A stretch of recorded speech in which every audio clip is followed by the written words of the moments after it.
सेवा नहीं करते हैं। जिस घर में माता पिता रो जाए उस घर में कभी शांति नहीं होगी। आप अनेकों तीर्थ यात्रा पर जाइए, भूखों को भोजन करवाइए, लेकिन अगर आपके घर में माँ बाप रो रहे हैं तो ध्यान देना भैया, उनकी जो रोना आंसू जो है ना वो आपको लगेगा। इसीलिए वो हमारे जन्मदाता है। दुनिया वालों की बात लगे या ना लगे, माता पिता की बात हर वक्त लगते हैं अपने औलाद को। इसीलिए मेरी बहन ये याद रखना, भूल से भी माता पिता की दिल ना दुखाना, उनके मुख से कभी बददुआ ना लेना। ऐसे तो मेरी मैया कभी बच्चों को बददुआ देती नहीं है, लेकिन जब उनके हृदय में अति अधिक तकलीफ पहुंचाते हैं उनके औलाद, तो सुनिएगा उस माँ के मुख से भी कभी ये निकलने को मजबूर हो जाता है और निकल जाता है कि तुम मर क्यों ना गया पहले, आज ये दिन ना देखना पड़ता। कई हमारी बहन है जो विवाह के योग्य होगी, क्या करती है, अपने माता पिता के खिलाफ जाकर के किसी लड़के के साथ प्रेम विवाह रचा लेती है।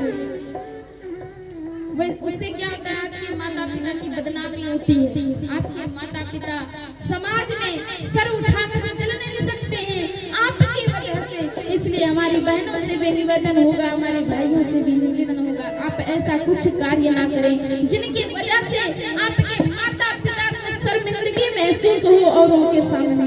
प्रेम से बोलिए अपने माता पिता की हर बात को भूलो भले, माँ बाप को मत भूलना, उपकार इनके लाखों हैं, इस बात को मत भूलना, हर बात को भूलो भले, माँ बाप को मत भूलना, हर बात को भूलो भले, माँ बाप को नहीं भूलना, उपकार इनके लाखों हैं, इस बात को ना भूलना, उपकार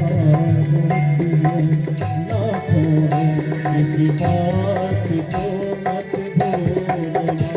हर प्रेमों को पूजा भगवान को लाख बनाया है, तब तेरी सूरत पाई है, संसार में तुझको बुलाया है। इन अमृत देने वालों के जीवन में जहर मत घोलना।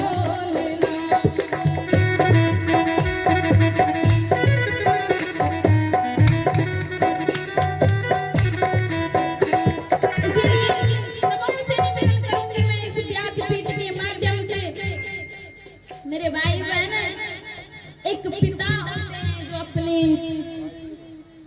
इच्छाओं को मार करके, अपनी इच्छा को भुला करके अपने बच्चों की इच्छा पूरा करते हैं। एक पिता होते हैं जिनके जीवन में पिता नहीं है, उनसे पूछो कि पिता क्या होते हैं।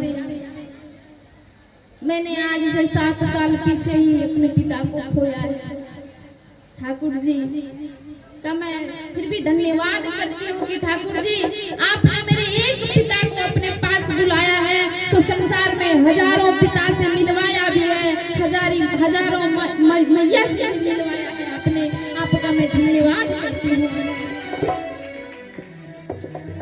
इसीलिए आइए हम लोग कथा की ओर चले।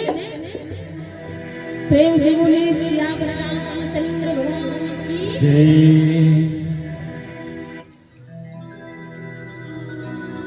भरत भैया जब निकले प्रभु श्री रामचंद्र जी को मनाने, जब श्रृंगेरपुर पहुंचे, जब पता चला कि मेरे भैया इस घास भूसे के बिछावन पर रात्रि में शयन किए, हमारे हमारी भाभी माँ ने खुले में विश्राम किया रात्रि में। रघुकुल के पुत्र वधू होकर के ऐसी स्थिति में समय बिताया उन्होंने। रोने लगे। विचार करिएगा, आज के समय में थोड़ी सी जगह के लिए, जमीन के लिए एक भाई दूसरे भाई का खून कर देता है। और यहाँ एक भाई भरत भैया है जो अपने भैया के दुख को देख करके दुखी होते जा रहे हैं। भरत भैया रोने लगे, अपने आप को कोसने लगे। भरत तो मर क्यों ना गया रे? आज तेरे कारण तेरे भैया को कष्ट उठाना पड़ रहा है। तेरी भाभी माँ वन भटक रही है। ध्यान दीजिएगा, पहले के जमाने में क्या कहते थे? भाभी माँ। सोचिएगा, विचार करिएगा, भाभी माँ के समान होती थी। लेकिन आजकल क्या हो गई? भाभी जान हो गई। विचार करिएगा, कहना नहीं चाहिए लेकिन कहना पड़ जाता है। भाभी जान हो गई। सुनिएगा,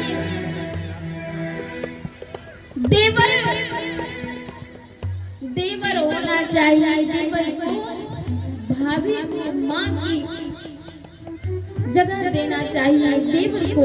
और माँ, भाभी माँ जो हो वो आप देवर को देवर ना बेटे का स्थान दीजिए। लेकिन बड़े दुख के साथ कहना पड़ रहा है कि हमारी संस्कृति को हमने पीछे छोड़ करके चलना आरंभ कर दिया है। बहुत पीछे छोड़ रखा है। हमारी माताएं बहन जब श्रृंगार करती है, सिंदूर पहनती है, सिंदूर जब पहनेगी तो सिंदूर दिखना नहीं चाहिए, पहन करके बाल ढक दिया करती है। अरे भैया, अगर ढकना ही था तो विवाह क्यों किया? विवाह ना करते। सिंदूर पहन करके, ध्यान देना मेरे मैया से मैं कहना चाहूंगी, सिंदूर जो पहनते हैं वो कोई मेकअप नहीं है। उसे आप बैठ करके पानी सिंदूर खड़े होकर के नहीं मांग में भरा जाता है। विचार करिए, अगर खड़े होकर मांग में भरी जाती तो विवाह में खड़े होकर के दूल्हे सरकार भी मांग भर दिया करते है कि नहीं? कहीं खड़े होकर के दुल्हन खड़ी हो, दूल्हे ने मांग भरा, ऐसा देखा है आपने? प्रेम विवाह में देखा होगा, जो अपने मर्जी से विवाह करते हैं, उसमें देखा होगा। लेकिन हमारी परंपरा में ऐसा कुछ नहीं है। हमारी माताओं का क्या है? ये घूंघट लेना भी एक गहना है। आप अपने ससुराल में, हम तो भी अपना मायका की तरफ में है तो घूंघट नहीं लिए हैं, कोई बात नहीं। लेकिन जब अपने ससुर जी के क्षेत्र में आप रहिए, हंसने की बात नहीं, घूंघट नहीं रहा कीजिए। एक वो समय था जब सीता जी का हरण हुआ था, जब लंकापति रावण ने श्री सीता जी का हरण किया था तो मैया ने कुछ आभूषण मार्ग में गिराया था कि हमारे प्रभु श्री रामचंद्र जी अगर आएंगे ढूंढते हुए तो मेरे आभूषण से पहचान जाएंगे कि मेरी सिया इधर ही गई है।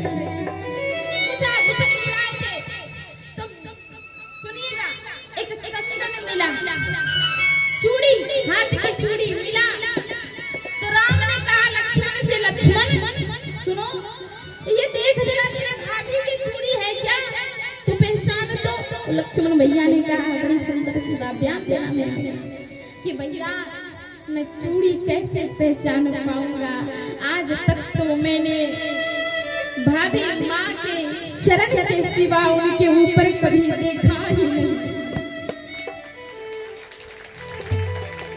उनके चरण के सिवा मैंने कभी उनके ऊपर नहीं देखा, तो मैं ये चूड़ी नहीं पहचान सकूंगा। धन्यवाद भैया।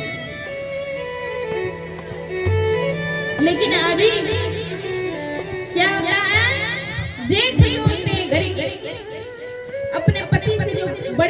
होते हैं जेठ जी, उनके सामने भी घूंघट नहीं लिया जाता। कौन है भैया? भैया है, भैया है। ससुर जी के सामने भी घूंघट नहीं। पापा है, ओ पापा जी की बच्ची, घूंघट नहीं लिया जाता है। कुछ तो हमारी बहन होती है जो शहर में रहती है, चूड़ी कंगन कुछ श्रृंगार नहीं करती, कुछ नहीं।